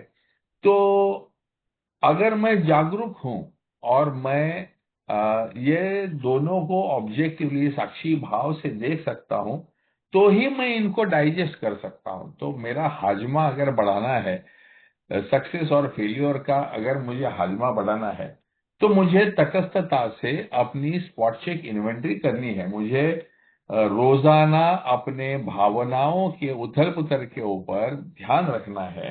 ये सूत्र बिल डब्ल्यू यहाँ पर हमको सबको समझाने का प्रयास करता है। अनुभव तो रोजाना के ही है। मेरे पॉजिटिव साइड का एक अनुभव बताता हूँ कि जैसे मैंने कहा कि सोबराइटी के साथ में घर में थोड़ी सी सुख शांति आ गई, पैसा आने लगा, पैसा बिजनेस आया, बिजनेस के साथ में पैसा आया, पैसा के साथ में प्रतिष्ठा आई, प्रतिष्ठा के साथ में समाज में और भी अन्य जो संगठन होते हैं वहां पर बुलावा आया, तो मैं कहीं किसी और संगठन के साथ में भी थोड़ी बहुत समाज सेवा वगैरह करने के हेतु मैं वहां पर भी जुड़ गया। लेकिन मैंने कभी अपना अल्कोहलिक्स अनोनिमस का जो बेस है वो कभी छोड़ा नहीं, क्योंकि मैं जानता हूं, क्योंकि समाज की रीति रिवाज अलग है। समाज में आपके ईगो को बढ़ावा दिया जाता है, समाज में आपकी वाहवाही की जाती है आपसे कुछ निकलवाने के लिए, समाज में बड़ी एम्बिशन होती है, बड़ा पॉलिटिक्स खेला जाता है, एक दूसरे को ऊपर नीचे दिखाने के लिए बहुत सारा प्रयास, और वो सबको टॉपल करके जो ऊपर तक पहुंच जाता है अ, उसे जीता माना जाता है। फिर वो हुक और क्रुक कैसे भी करके वहां पर पहुंच जाए उसको विनर माना जाता है। ये मैंने बहुत करीब से वो दूसरी संगठन में देखा, और मैंने और अपने मेरी पत्नी ने हमने ये विचार कर लिया कि भाई अल्कोहलिक्स एनोनिमस का हमारा जो नम्रता का जो मार्ग है, ये ह्यूमिलिटी का मार्ग है, बेहतर है कि हम लोगों से जुड़े रहे, उनसे संबंध बनाए रहे, उनसे दोस्ती बनाए, लेकिन ये जो पर्सनल ग्लोरिफिकेशन का जो ये जो सब चीज है इससे हम लोग बचना चाहिए, इससे हमने अवॉइड करना चाहिए। तो हम हमेशा से वो कोई भी जो पद आता है या कोई भी पोजीशन आती है तो नहीं नहीं नहीं हम नहीं कर पाएंगे, हम यहाँ बिजी हैं, बोलते बोलते बोलते। लेकिन अगर तुम थोड़ी सी बोलने का ट्रिक तुमको आ गया है, जो कि अल्कोहलिक्स एनोनिमस में आके हम लोग बोलना सीखते हैं, अपने विचारों को प्रकट करना सीखते हैं, और वो भी पब्लिकली 50, 100, 200, 500 लोगों के सामने भी बोलना होगा तो अभी डर निकल गया रहता है, तो हम अच्छे ओरेटर बन जाते हैं, और ऐसे जो गुण है वो लोगों को दिखाई देने लगते हैं, और फिर वो आपको चढ़ाने लगते हैं, और फिर वो बताना नहीं नहीं आपको तो ये करना ही है, नहीं नहीं आपके बगैर और कोई नहीं कर सकता, इस प्रकार का आपको थोड़ा सा चढ़ाया भी जाता है। अब ये जब भी होने लगता है तो कितना भी मना करे अंदर से ईगो ग्रेटिफिकेशन होने लगता है। हमारे जो जो पहले से ही बचपन से ही जो एक न्यूनगंड की भावना लेकर जो मैं बड़ा हुआ, और अभी अल्कोहलिक्स एनोनिमस में आने के बाद में जब भी अब मैं देखता हूँ कि मैं अपने आप को जैसा हूँ वैसे मैं स्वीकार कर सका हूँ, और उसका मैं बेस्ट स्वरूप जो है वो अपने लिए मैं बना सका हूँ, तो जब भी ये सब उसकी जो पॉजिटिव रीइंफोर्समेंट आती है, लोगों से तारीफ आती है, वाह वाह वाह वाह, क्या बात किया आपने, वाह वाह वाह वाह, क्या आपने जनरोसिटी दिखाई, वाह वाह वाह, ये पोजीशन तो आप ही फिल अप कर सकते थे, क्या आपने ये मस्त काम कर दिया। तो ये जो है वो थोड़ा सा ग्रेटिफाइंग, इमोशनली ग्रेटिफाइंग या स्पिरिचुअली रिवॉर्डिंग, ऐसी वो चीजें रहती है। और फिर सबकॉन्शियसली आप हर जगह पर एक अपना अपना पोजीशन मैंने अनुभव किया कि मैं अगर कहीं जाऊं तो सब लोग मेरे को पहचानते हैं या नहीं पहचानते हैं, या ऑटोमेटिकली सबकॉन्शियसली मैं ढूंढना चालू कर दिया कि अरे मैं आया यहाँ पर, किसी ने बुलाया नहीं, किसी ने बात नहीं किया मेरे के लिए, ये नहीं किया। और मुझे रियलाइज हुआ कि ये क्या क्या हो रहा है मेरा, मतलब मैं अल्कोहलिक्स एनोनिमस में मैंने जितना, मैं शायद डिजर्विंग भी नहीं था, उससे ज्यादा प्यार मुझे एए में मिला। इसके बावजूद मैं अगर दूसरे कोई जगह पे जाता हूं तो मैं वहां पर एनोनिमसली वहां पर बैठ क्यों नहीं सकता? मैं चुपचाप बिना अपना वजन दिखाए या बिना अपना टैलेंट दिखाए मैं शांति से बैठ क्यों नहीं सकता? मुझे क्यों ये अंदर से एक प्यास है, एक न बुझने वाली प्यास है कि लोगों ने मुझे अप्रिशिएट करना चाहिए, लोगों ने मुझे मेरी मेरी तारीफ करनी चाहिए। फिर तू 50,000 डोनेट करेगा तो मैं ₹1,00,000 डोनेट करूंगा, क्यों? मेरे को ये बड़ेपन की क्या आवश्यकता है? सो ये बिल डब्ल्यू ने बड़ी खूबसूरती के साथ में दिया हुआ है कि हमारे अंदर का जो भावनिक संतुलन है, ऐसा नहीं है कि वो सिर्फ निगेटिविटी से डिस्चार्ज होता है, लेकिन ये पॉजिटिविटी भी हजम करना आसान नहीं होता है। अगर सोसाइटी में बहुत ज्यादा पैसा बहुत जल्दी आ जाए तो उसको हजम करना बहुत लोगों को पॉसिबल नहीं होता है। सोसाइटी में प्रतिष्ठा बहुत ज्यादा मिल जाती है तो वो भी लोगों को हजम नहीं होता है। मेरी खुद के साथ की जो रिलेशनशिप है, उसके उसके अंदर की जो सादगी है, वो सादगी जिस दिन कॉम्प्रोमाइज हो गई उस दिन मैं बहक गया समझो। सो यहाँ पर स्पॉट इन्वेंट्री, जब डेली बेसिस पे हम लोग ये इन्वेंट्री करते रहते हैं, वो टाइम पे ये दोनों तरीके का जो डेविएशन है, दोनों तरीके का जो फिसलना है, ये हम इमीडिएटली जान सकते हैं। इसके बारे में बिल डब्ल्यू यहाँ पर लिखते हैं। तो चलो आगे बढ़ते हैं। Over to you Santosh. Yeah. Now that we are in A and sober and winning back the esteem of our friends and business associates, we find that we still need to exercise special vigilance as an insurance against big shortism. We can often check ourselves by remembering that we are today sober only by the grace of God, and that any success we may be having is far more His success than ours. Finally, we begin to see that all people, including ourselves, are to some extent emotionally ill as well as frequently wrong. And then we approach true tolerance and see what real love for our fellow actually means. It will become more and more evident as we go forward that is pointless to become angry or get hurt by people who like us or suffering from the pains of growing up. Such a radical change in our outlook will take time, maybe a lot of time. Not many people can truthfully assert that they love everybody. Most of us must admit that we have loved but a few, that we have been quite indifferent to the many so long as none of them give us trouble, and as for the remainder, well, we have really disliked or hated them. Although these attitudes are common enough, we find we need something much better in order to keep our balance. We can't stand if we hate deeply. The idea that we can be possessively loving of a few can ignore the many. and can continue to fear or hate anybody has to be abandoned, if only a little at a time. We can try to stop making unreasonable demands upon those we love. We can show kindness where we had shown none. With those we dislike, we can begin to practice justice and courtesy, perhaps going out of our way to understand and help them. Whenever we fail any of these people, we can promptly admit it to ourselves always, and to them also, when the admission would be helpful. Courtesy, kindness, justice, and love are the keynotes by which we may come into harmony with practically anybody. When in doubt, we can always pause, saying, "Not my will, but thine be done." And we can often ask ourselves, am I doing to others as I would have them to do me today? Should I continue? नहीं, let Lucky. या okay 10th step में am I online? Yes, okay okay, good. So बिल अभी इस व्याख्यान को, इस ऐसे को आगे लेके जा रहा है.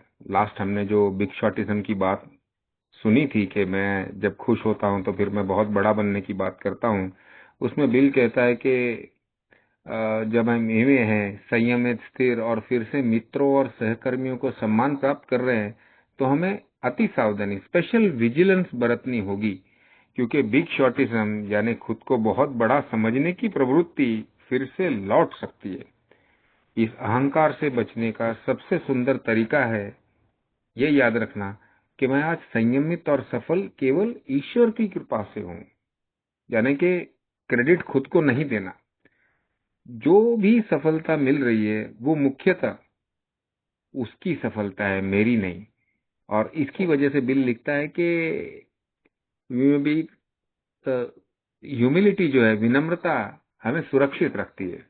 अगले पैरा में जिसमें बिल कहता है कि अभी हम खुद को देखने लग गए, finally we began to see that, हम ये समझने लगते हैं कि हर व्यक्ति किसी न किसी हद तक भावनात्मक रूप से अस्वस्थ और गलत होते हैं, अक्सर गलत होते हैं. जब यह सच्चाई दिल से स्वीकार होती है, तभी हम सच्ची सहनशीलता और वास्तविक प्रेम को समझना शुरू करते हैं. धीरे धीरे ये स्पष्ट हो जाता है कि गुस्सा होना या आहत होना व्यर्थ है, क्योंकि जिनसे हम नाराज होते हैं वो भी हमारी ही तरह बढ़ने की पीड़ा यानी कि पेन्स ऑफ ग्रोइंग झेल रहे हैं. स्टेप 10 हमें एक नई दृष्टि देता है. दूसरों को दोष देने की बजाय हमें उन्हें समझने लगते हैं. यह करुणा और सहनशीलता की शुरुआत है. तो यहाँ पे ये पैरा में बिल ने ये भी हमें बता दिया कि सामने वाले को भी तो गलत होने का हक है ना, वो भी भावनिक रूप से अस्वस्थ हो सकते हैं. आगे चलते हैं. Such a radical change in our outlook, यानी कि ये जो भी हमने अभी तक पढ़ा, इसके अंदर एक बड़ा परिवर्तन है. तो हमारे बड़े दृष्टिकोण में इतना बड़ा परिवर्तन तुरंत नहीं आता, इसमें समय लगता है, शायद बहुत समय. सच कहा जाए तो हम बहुत कम लोग ईमानदारी से कह सकते हैं कि हम सबसे प्रेम करते हैं. हम में से अधिकांश केवल कुछ लोगों को प्यार करते हैं, कई के प्रति उदासीन रहते हैं जब तक वे हमें परेशान नहीं करते, और बाकी उन्हें हम नापसंद या यहाँ तक के घृणा भी करते हैं. लेकिन स्टेप 10 हमें यह बताता है कि हमारे लिए पुराना तरीका काम नहीं करेगा. हम गहरी नफरत में जीकर संतुलित नहीं रह सकते. इसलिए हमें धीरे धीरे यह आदत छोड़नी होगी कि कुछ को ही प्यार करे, बाकी को अनदेखा करे और किसी से नफरत करे. बहुत सुंदर. अगली पैरा में बिल कहता है कि हमें अपने we can try to stop making unreasonable demands, यानी कि हम उन लोगों से जिनसे हम प्रेम करते हैं उनसे अनुचित अपेक्षाएं कम कर सकते हैं. जहां पहले हम कठोर या उदासीन थे, वहां अब दयालु हो सकते हैं, और जिनसे हम नापसंदगी या टकराव है उनके प्रति न्याय, जस्टिस और कर्टसी, शिष्टाचार से व्यवहार करना शुरू कर सकते हैं। कभी कभी हमें उन्हें समझने और मदद करने के लिए थोड़ा आगे बढ़ना पड़ता है। यही वास्तविक आध्यात्मिक विकास है। बड़ा सुंदर ये लाइन लिखता है कि कभी कभी हमें उन्हें समझने और मदद करने के लिए थोड़ा आगे बढ़ना पड़ता है। आखिरी जो हमने पढ़ा उसमें whenever we fail any of these people, we can promptly admit it। जब कभी किसी के साथ हम गलती करें तो हमें तुरंत उसे स्वीकार करना चाहिए, पहले अपने भीतर और फिर उनके सामने, यदि यह उपयोगी हो। यानी कि पहले मैं गलती को खुद महसूस कर लूं और फिर उनके सामने वो अमेंड्स मैंने कर लेने चाहिए, सॉरी बोलना, माफ करो, जो भी है, you have to repair the damage. शिष्टता, दयालुता, न्याय और प्रेम, courtesy, kindness, justice and love, ये इसके कीनोट्स हैं। ये 4 स्वर है जिनसे हम लगभग किसी भी व्यक्ति के साथ सामंजस्य पा सकते हैं। बिल अभी हमें वो सॉल्यूशन बता रहा है, और सॉल्यूशन ये है कि गुस्सा और गलतियां और टकराव से बचने के लिए अगर हम courtesy, kindness, justice and love, शिष्टता, दयालुता, न्याय और प्रेम, ये हमें बैलेंस में रख सकते हैं। जब हमें संदेह हो या प्रतिक्रिया कैसे दें यह ना समझ में आए कि सामने वाली परिस्थिति में अब मैं क्या करूं, मैं गुस्सा दिखाऊं, चुप रहूं, क्या करूं, तो हमें रुककर यह करना चाहिए, मेरी इच्छा नहीं, हे प्रभु तेरी इच्छा पूरी हो। अब बिल यहाँ पे उन क्षणों की बात करता है जब शायद हमारे पास पता नहीं है हमें, क्योंकि एक तरफ तो गुस्सा आ रहा है, दूसरी तरफ रियलाइज कर रहा हूं नहीं भाई गुस्सा तो मेरे लिए जहर के जैसा है, तीसरी तरफ पता चल रहा है कि मैं गुस्से से रुक नहीं पाऊंगा, आगे बढ़ता जाऊंगा, चौथी तरफ दिमाग में ये आता है लकी अभी तो रिकवरी में है, हाँ? अभी कुछ नहीं, गुस्सा तो बिल्कुल भी नहीं। ये जो सारा चक्र चलता है, ऐसे में एक तरफ तो शायद अहंकार को चोट लगी है या अपेक्षा भंग हुई है, दूसरी तरफ जो मुझे ए के अंदर से सीखने को मिल रहा है, जिस पे मेरा विश्वास है, वो सामने से कह रहा है नहीं कर। तो ऐसे में असमंजस की स्थिति होना बहुत लाजमी है। और ऐसे में एक और विचार आ जाता है, यार मैं तो गलत था ही नहीं। तो ऐसे में बड़ा सुंदर उत्तर लिखता है यहाँ पे बिल, मेरी इच्छा नहीं, हमें रुक जाना चाहिए, हमें रुक कर ये कहना चाहिए मेरी इच्छा नहीं है प्रभु तेरी इच्छा पूरी हो, और खुद से पूछना चाहिए क्या मैं आज दूसरों के साथ वैसा ही व्यवहार कर रहा हूं जैसा मैं चाहता हूं कि वो मेरे साथ करे।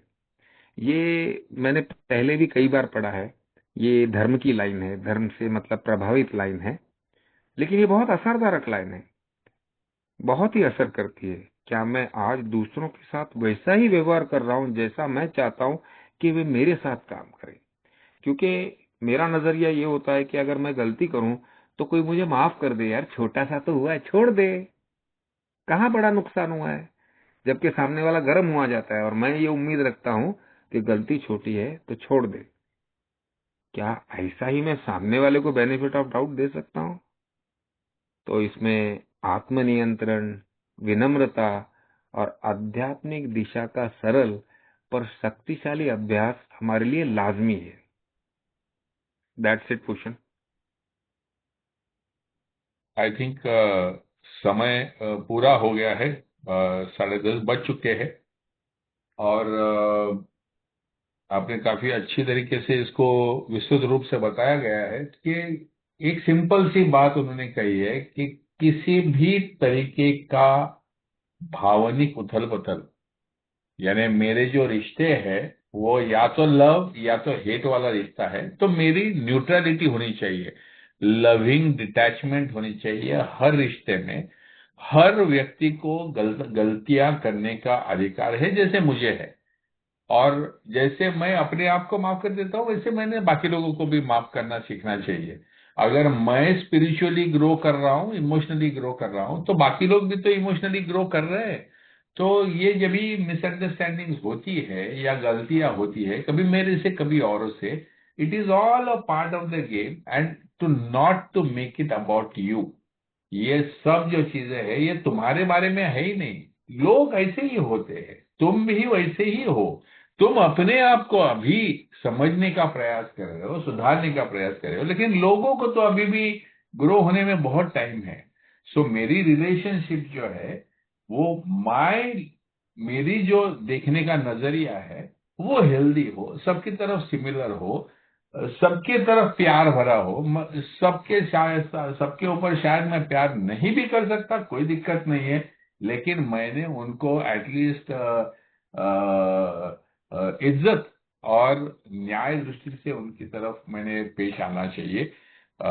ये एक बैलेंस्ड इमोशनल ह्यूमन बीइंग का सीक्रेट यहाँ पर बिल्डर हमारे साथ में शेयर कर रहे हैं कि entire purpose of 10th step is to achieve emotional balance.